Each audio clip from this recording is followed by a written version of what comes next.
நமோ நாராயணாய.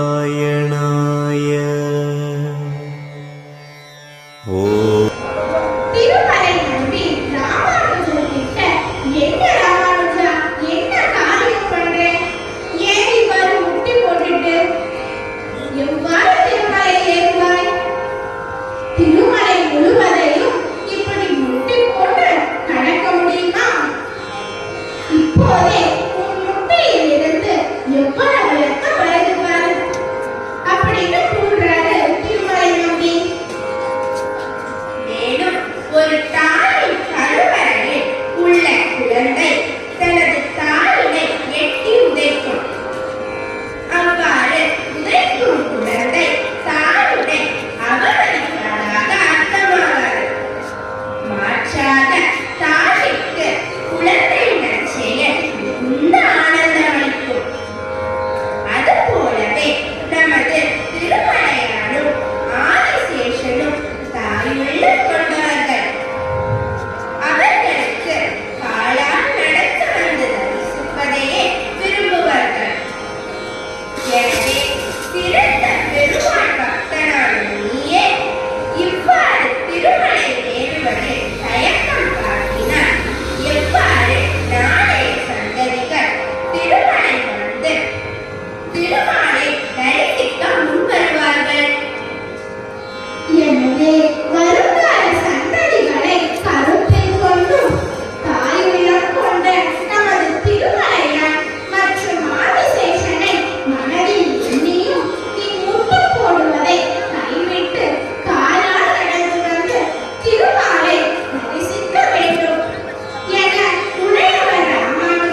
தமிழன் வெங்கடேய சபாவின் சார்பாக இன்று இசை சொற்பொழிவு நடத்திய குமாரி ராமபிரியா, குமாரி யாழினி அவர்களுக்கு வாழ்த்துக்களை தெரிவித்துக் கொள்கிறோம். ரொம்ப அழகாக தத்ரூபமாக, அதாவது திருவேங்கடமுறையானும் திருமலைன்னு சொன்னப்போ இது ஒரு மிகப்பெரிய களம்.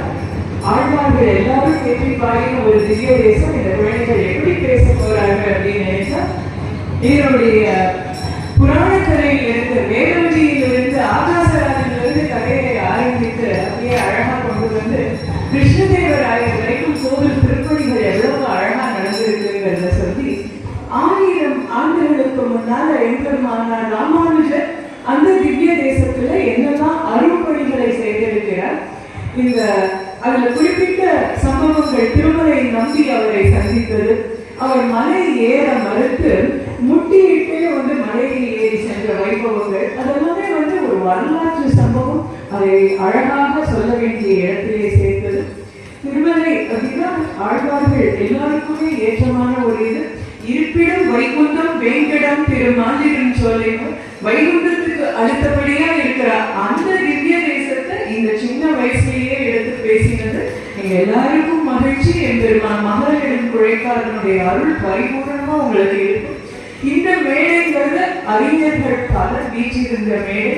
இந்த ஊரே அறிஞர்கள், தமிழ் சான்றோர், வைணவ பெரியவர்கள் நிறைந்தவும் அவர்கள் இப்படி இங்க இருக்க நம்ம ஊரார் அனைவரோட சார்பிலும் எங்களுடைய வாழ்த்துக்களையும் பாராட்டையும் தெரிவிச்சுக்கிறோம். மென்மேலும் நிறைய படிச்சு நிறைய பேசணும்னு எங்களுடைய ஆசைகளை தெரிவிக்கிறோம். சித்திரமும் கைப்பழக்கம், செந்தமிழும் நாப்பழக்கம் நிறைய பேசணும். அப்பதான் நிறைய விருத்தியாகும். வாழ்த்துக்கள்.